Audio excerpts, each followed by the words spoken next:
하나님, 이 새벽에 주의 말씀을 사모하여 나와왔습니다. 또 주의 말씀을 사랑하는 자들이 이 자리에 나와왔습니다. 하나님, 말씀만이 우리들의 삶의 유일한 기준입니다. 말씀만이 우리들의 삶의 유일한 길잡이입니다.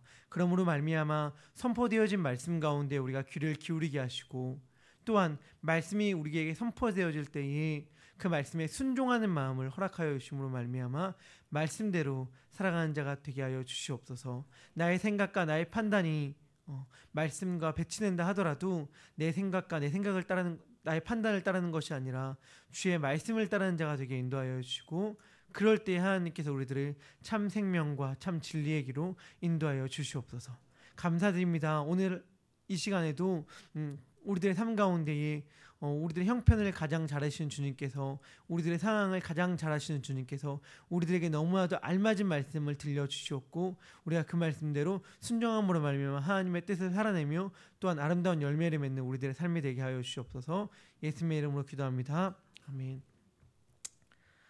감사합니다. 벌써 7월 첫째 날이네요. 시간이 참 빠른 것 같습니다. 오늘 본문은 크게 세 가지 이야기로 구성되어 있습니다. 첫 번째 이야기는 무엇이냐면, 제자들이 쫓아내지 못한 귀신 들린 외아들에 대하여 예수님께서 치유하여 주시는 사건입니다. 두 번째 사건은 무엇이냐면, 제자들 가운데에 누가 크냐 하는 다툼이 일어난 것이죠. 그리고 세 번째는 뭐죠? 요한의 이야기로 말미암아 일어난 편가르지 말라, 쉽게 말하면 얘들아 편가르지 마 라고 말씀하신 예수님께서 말씀하신 사건, 이렇게 첫 번째, 두 번째 세 가지 사건으로 구성되어 있습니다. 이 큐트책은 보통 많이들 이렇게 구성되어 있더라고요. 특별히 누가복음에 들어와서는 더더욱 그런 것 같아요. 여러 가지 사건들을 좀 두세 가지 사건을 한 개로 묶어서 매일의 말씀에 적용하는 것인데, 저는 이렇게 구성되어 있는 큐트책의 본문이 참 좋습니다. 왜냐하면 제가 성경 본문을 딱 설교하게끔 잡았으면 이렇게 안 잡았을 거이기 때문이에요. 사실 이렇게 연결되는 사건이 아니고 한 메시지가 한 사건 가운데 주님께서 우리들에게 들려주는 경우가 많은데, 그렇기 때문에 저 같은 경우는 한 사건이나 아니면 연결되어지는 사건 중심으로 딱 끊었을 텐데, 사실 제가 느끼기에 큐트책 같은 경우는 그냥 구성이나 아니면 길이로 좀 자른 것 같기도 하고 어떠한 의미인지는 잘 모르겠어요. 근데 그 가운데 제가 유익을 얻는 것은 무엇이냐면, 누가복음 전체의 구성 가운데에서 사실은 연결되어 있지 않은 것 같은 사건들이 나열되어 있는데, 그 뒤에 흘러가고 있는, 누가가 정말 누가복음 전체를 통해서 흘러가고 있는 하나의 이야기, 핵심이 그 뒤에 흘러가고 있음을 발견하기 때문입니다. 그러니까 이 세 가지 사건이 사실은 다른 사건들을 쭉 펼쳐진 것 같지만 그 이면에 흐르고 있는 하나의 흐름을 발견하기 때문에 저는 이렇게 구성되어 있는 큐트책이 참 괜찮은 것 같습니다. 오늘 세 가지 이야기도 마찬가지예요. 다른 이야기가 나타나는 있는 것처럼 보이지만 사실은 그 세 가지 이야기는 모두가 다 누가복음의 핵심 주제, 아니 누가복음을 넘어서서 복음서와 예수님의 생애의 핵심에 대한 이야기를 나타냅니다. 그것은 바로 오늘 본문 44절에 나와 있는 이야기인데, 오늘 본문 44절에 인자가 장차 사람들의 손에 넘겨지리라 하는 것입니다. 오늘은요, 예수님께서 예루살렘으로 떠나시려고 하는 본격적인 여정에 앞서서 등장하는 이야기입니다. 즉, 예수님께서 예루살렘으로 걸어가는 길이 누가복음의 매우 중요한 핵심 이야기인데, 결국엔 누가복음에서 가장 중요한 핵심 이야기로 펼쳐질 이 길의 성격이 어떠한 길인지를 오늘 본문을 통해서 예수님께서 진짜 본격적으로 길을 떠나시기에 앞서서 등장하는 이야기를 통해서 우리들에게 알려주는 것이지요. 오늘 본문 바로 전에 어제의 본문 가운데에서 예수님은 변화산 사건에서 모세와 엘리야를 통해서 장차 예수께서 예루살렘에서 별세할 것을 알려주십니다. 31절의 이야기죠. 9장 31절에서 이렇게 이야기합니다. 영광 중에 나타나서 장차 예수께서 예루살렘에서 별세하실 것을 말할세. 변화산 사건에 여러 가지 이야기들이 많이 나타나지만 그 이야기의 핵심은 무엇이냐면 결국엔 장차 예수님께서 예루살렘에서 돌아가실 것이다 하는 이야기예요. 그리고 오늘 세 가지 사건의 이야기가 펼쳐진 다음에 오늘 본문 마지막 절은 50절, 다음에 펼쳐진 51절은 이렇게 이야기를 하죠. 우리 새벽이시지만 한번 같이 읽어봤으면 좋겠습니다. 누가복음 9장 51절입니다. 함께 읽겠습니다. 예수께서 승천하실 기약이 차감해 예루살렘을 향하여 올라가기로 굳게 결심하시고, 즉 오늘 세 가지 이야기가 펼쳐진 다음에 예수님께서 예루살렘을 향한 여정을 본격적으로 시작하십니다. 이제 예수님께서는 예루살렘으로 가십니다. 그 목적도 분명합니다. 그 목적이 뭐죠? 별세하기 위하여, 승천하기 위하여, 다시 쉽게 표현하면 죽기 위하여 떠나가십니다. 이제 예수님께서 예루살렘으로 가시는데 자신이 죽을 거라는 걸 너무나도 분명하게 알아요. 그때 예수님의 마음은 어떠하였을까요? 그 예수님의 마음이 어떠한지를 드러내는 것이 오늘의 세 가지 이야기입니다.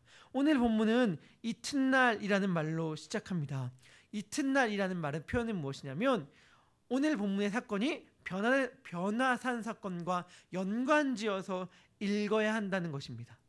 이튿날이라는 표현은 변화산 사건과 오늘 본문을 연관짓도록 우리를 안내합니다. 이튿날 무슨 일이 일어납니까? 변화산의 영광스러운 사건 가운데 베드로는 이렇게 고백하죠. 주여, 이곳이 좋사오니. 그런데 예수님은 산에서 내려오십니다. 왜냐하면 이 땅 가운데에는 여전히 귀신 들린 자가 있고 아파하는 자가 있고 예수님이 필요한 자들이 있기 때문입니다. 그래서 예수님은 변화산에 머물지 아니하고 이 땅 가운데 내려가십니다. 이거예요. 예수님이 필요하기 때문에 내려가시는 거예요. 더 정확하게 말하면 이거죠. 이 땅 가운데는 뭐죠? 구원을 필요로 하기 때문에 결국엔 예수님의 죽음을 필요로 하는 자들이 있기 때문에 예수님은 내려가시는 거예요.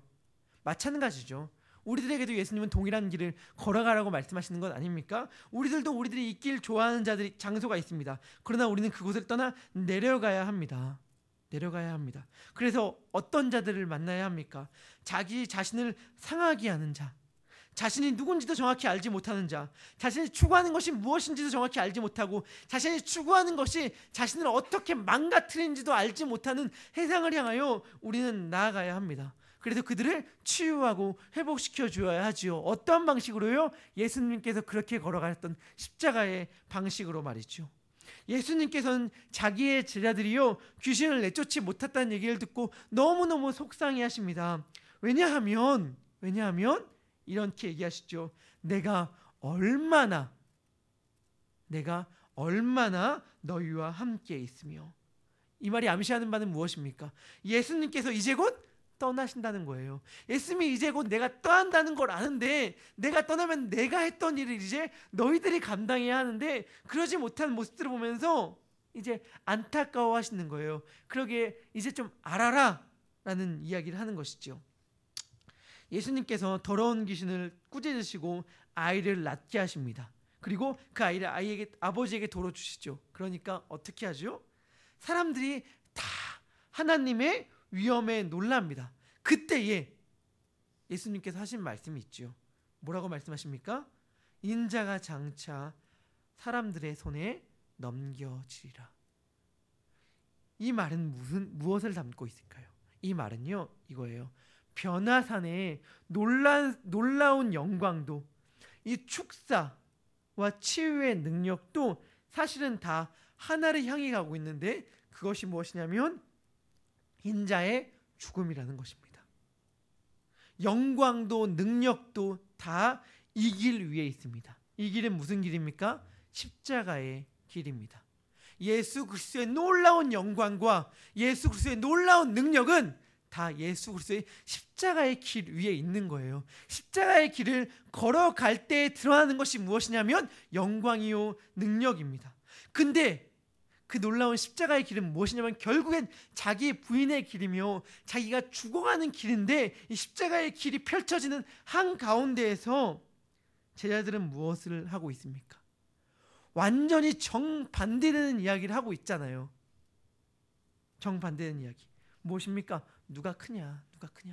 십자가의 길은 무엇이냐면 자기를 부인하고 자기를 낮추는 길인데, 결국엔 자기를 부인하는 그 자를 하나님께서 높이신다고 말하는 것이 십자가의 길인데, 제자들은 지금 자신이 누가 더 크냐 하는 싸움을 하고 있는 거예요. 이것을 바라보는 예수님의 마음이 얼마나 아팠을 거예요. 왜냐하면 이제 예수님은 떠나야 해요.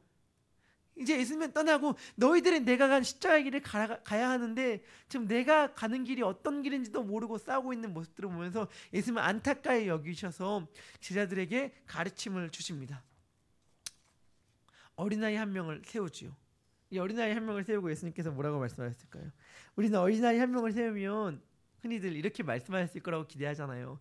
누구든지 이 어린아이와 같지 아니하면 하나님 나라에 들어갈 수 없다. 근데 오늘 예수님은 조금 다른 말씀을 하시죠. 뭐라고 말씀하시냐면 이 어린아이를 영접하면 나를 영접하는 것이다.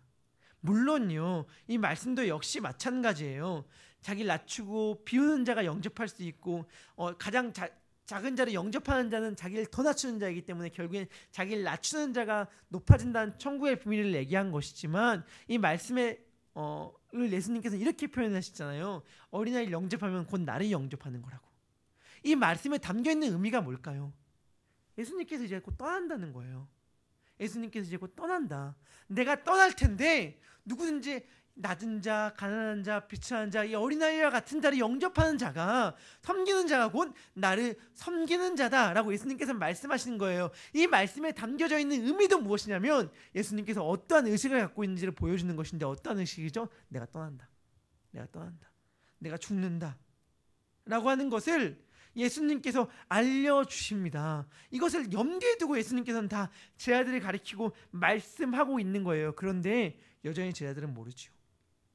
여전히 제자들은 모릅니다. 그 뒤에 요한이 이렇게 말합니다.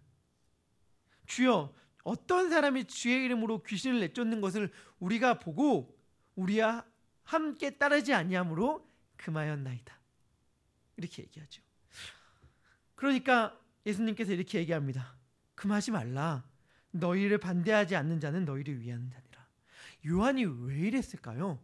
요한이 왜 너희들 우리를 따르지 아니할 거면 예수님의 이름으로 귀신도 내어쫓지 마 라고 얘기했을까요? 아마도요, 예수님의 제자들이 귀신을 내어쫓는데 실패해서 그런 거 아니겠습니까? 그러니까 자기는 실패했잖아요. 예수님을 열심히 따른다고 말하는 자기들의 무리는 실패했는데 자신을 따르지 않는다고, 이 무리에 들지 않겠다고 말하는 사람들이 예수님의 이름으로 말미암아 귀신을 내어쫓는 걸 보니까 질투심이 일어났겠죠. 뭔가 못마땅함이 일어났을 것입니다. 그래서 예수님, 이 자들을 제가 다시는 우리들과 함께하지 아니하니까 그런 일 하지 말라고 했어요 라고 요한이 얘기했습니다. 근데 예수님은 이렇게 얘기하죠. 그러지 마. 왜 이랬을까 또 생각해 봤는데요. 아마 이런 마음이지 않았을까 생각해 봐요. 어떠한 마음이냐면 마치 형제들을 놔두고 잠깐 떠나는 어머니의 마음. 그러니까 무슨 말이냐면 싸우지 말고 친하게 지내고 나 올 때까지 너희 형제니까 다투지 말고 있어. 엄마 올 때까지 친하게, 이런 마음. 그러니까 무슨 말이냐면 예수님의 모든 예수님의 지금 제자들을 대하는 방식과 사역의 방식은 어떠한 것이냐면 죽음을 염두에 두고 행동하고 있고 말하고 있다는 것입니다. 예수님은요, 지금 자신의 죽음을 염두에 두고 살아가고 있습니다. 자신이 돌아갈 길을 분명히 바라보고 살아가고 있고요. 그렇게 살아간다는 것은 무엇을 의미하냐면 자신이 도착하고 있는 삶의 방식을 지금 현재의 삶에 끌어다가 살아가고 있다는 것을 이야기하고 있는 것입니다. 자기가 도착하는 길의 질서대로, 도착지의 방식의 질서를 오늘 현재의 삶에 가져와서 살아간다는 거예요. 그런데 제자들은 그 반대입니다. 제자들은 오늘만 바라보고 삽니다. 현재의 이 땅의 질서대로 살아가요. 그러한 제자들을 향하여, 그리고 그러한 사람들을 향하여 주님은 믿음이 없고 패역한 세대라고 말씀하십니다. 오늘의 말씀을 가운데 제가 드리고 싶은 말은 이겁니다. 여러분, 우리는 미래가 정해져 있는 사람입니다. 미래가 정해져 있다는 것은 무엇이냐면 미래가 정해져 있기 때문에 오늘 하루를 대충 살아가라고 부름받은 자가 아니에요. 우리는 미래가 확실하기 때문에 어떻게 살아갈 수 있냐면 오늘 하루를 매우 성실하고 치열하게 살아갈 수 있죠. 무슨 의미입니까? 우리는요, 미래가 확실히 보장되어 있기 때문에 오늘 하루를 하나님의 방식대로 살아가는데 두려움이 없이 살아갈 수 있는 자로 부름받았다는 거예요. 이 삶 가운데 하나님의 방식대로 살아가면 왠지 좀 실패하지 않을까? 망하지 않을까? 내가 무너지지 않을까? 잘못되지 않을까? 이렇게 하는 것이 맞는 것일까? 이렇게 살다가 결국에는 무너지지 않을까? 다른 사람들은 다 무언가 보장된 방식대로 살아가는데 내가 이 길을 택하는 것은 왠지 실수이지 않을까? 라는 걱정이, 두려움이, 의심이 찾아올 때에 걱정하지 마. 너는 미래가 확실히 보장된 자야. 라고 말하는 것이 바로 성경이 우리들에게 초청하는 삶의 방식이라는 거예요. 그렇기 때문에 우리는 미래가 확실히 보장된 자로서 오늘 하루를 두려움 없이, 의심 없이, 흔들림 없이 하나님의 방식으로 살아갈 수 있다는 것이죠. 예수님이 왜 흔들리지 않을 수 있었겠습니까? 예수님은 결코 흔들리지 아니하는 무언가를 바라봤기 때문이에요. 히브리서가 얘기하지 않습니까? 예수님은 그 앞에 있는 즐거움, 기쁨을 위하여 십자가를 참으셨다고요. 십자가는 얼마나 많이 우리를 흔들리게 합니까? 얼마나 많이 우리들을 흔들리게 합니까? 그 길은 좌절의 길 아닙니까? 예수님마저 그러셨잖아요. 예수님마저 겟세마네 그 동산 한가운데에서 얼마나 처절하게 기도하셨습니까? 흔들리셨잖아요. 흔들리셨잖아요. 그럼에도 불구하고 예수님은 궁극적으로 그것을 바라봤다고요. 그 기쁨. 결국에는 자신의 죽음으로 말미암아 하나님과 하나님의 백성들 사이가 화목해 되며 결국엔 온전히 하나 된 그 기쁨을 바라봤기 때문에 십자가를 견디어냈습니다. 예수님은 그 삶의 방식으로 우리를 초청하는 것입니다. 어떠한 삶의 방식이요? 흔들리지 아니하는 것을 바라봄으로 말미암아 흔들릴 수 있는 상황과 여지 가운데에서도 한 걸음 한 걸음 내딛는 삶이요. 예전에 담임 목사님께서 저에게 하신 말씀이 있는데 그 말씀이 요즘에 제 삶 가운데 가장 크게 와닿아서 늘 생각하는 바가 있어요. 담임 목사님이 식사 자리 가운데 이렇게 말씀하셨었거든요. 뭐라고 말씀하셨냐면 자기는 오늘 하루가 그리고 인간에게 펼쳐진 이 삶이 너무너무 소중하고 신비하다는 거예요. 사실 우리는 그리스도인은 영원을 믿는 존재 아닙니까? 영원을 믿는 존재. 영원의 세계에 비하면요. 이 강관하면 70, 80, 90? 제가 송구스럽지만 저희 할아버지가 저보다 생존해 계신데 저보다 70살이 많으셔요. 지금 102살이시거든요. 많이 살면 102살? 얼마나 사실지 모르겠지만 아직도 정정하십니다. 근데 많이 살면 100살? 102살? 뭐 너무 더 많게 살 수도 있겠지만 영원의 세계에 비하면 얼마나 짧습니까? 얼마나. 그런데요. 유일한 기간이라는 거예요. 유일한 시기. 무슨 유일한 시기요? 고통하고 좌절하고 아파하고 낙심하고 흔들리고 쓰러지고 넘어지고 무너지는 시기가 영원의 세계 가운데 찰나 같은 지금 이 시기밖에 없다는 거예요. 그러니까 이 시기가 얼마나 특별하냐라고 말씀하였는데 저는 그 말이 되게 굉장히 좀 많이 와닿았어요. 뭐냐면 아파하죠. 힘들어하죠. 근데 이 시기가 귀중하고 소중한 시기예요. 왜냐하면 그럼에도 불구하고 주님께 나올 수 있는 시기거든요. 그러니까 이 딱 영혼의 세계 가운데 진짜 허락된 이 짧은 시간, 흔들림 가운데에서도 주님께 나아갈 수 있는 시간, 많은 시험과 유혹 가운데에서도 주님을 붙잡을 수 있는 진짜 특별하게 허락된 시간이 우리들에게 놓여졌습니다. 나중에 우리는요, 그 나라 가면요, 영원히 흔들림 없이 의심 없이 좌절 없이 우리를 유혹하는 거 없이요 주님을 섬길 것입니다. 그런데 예수님도 육신으로 살아가는 이 땅 가운데서는 흔들리고 고민하는 가운데에서 흔들렸단 말이 어떻게 표현할지 모르지만 주님 내 원대로 마옵시고 하나님 원대로 하옵소서라는 고백을 드리면서 하나님을 택했단 말이에요. 육신을 살아가는 동안 가운데서 우리 마찬가지 아니겠습니까? 우리 마찬가지. 그런 식으로 생각한다면 이 삶이 얼마나 하나님께서 우리들에게 허락한 특별한 시기입니까? 우리들을 유혹하고 흔드는 그 많은 현실들 가운데에서 결국에 우리가 도달할 그 나라의 방식으로 살아갈 그 특권이 주어진 이 시간, 오늘 하루가 그러한 날들이 되길 소망합니다. 해당은 조롱하더라도, 해당은 우리를 보고 어리석다 하더라도요, 아니야, 우리는 영원히 변하지 않은 그 나라의 방식으로 오늘 하루를 살아갈 거야 하면서 우리를 흔들고 유혹하는 시험 한가운데서 주님을 택하는 삶을 살아가는 그 삶으로 예수님은 부르십니다. 그 삶을 예수님이 먼저 걸어가셨습니다. 예수님께서는요, 자신이 죽음 당할 걸 알면서 늘 염두에 두면서 살아갔습니다. 다시 말하면 마지막 종말을 염두에 두고 살아갔습니다.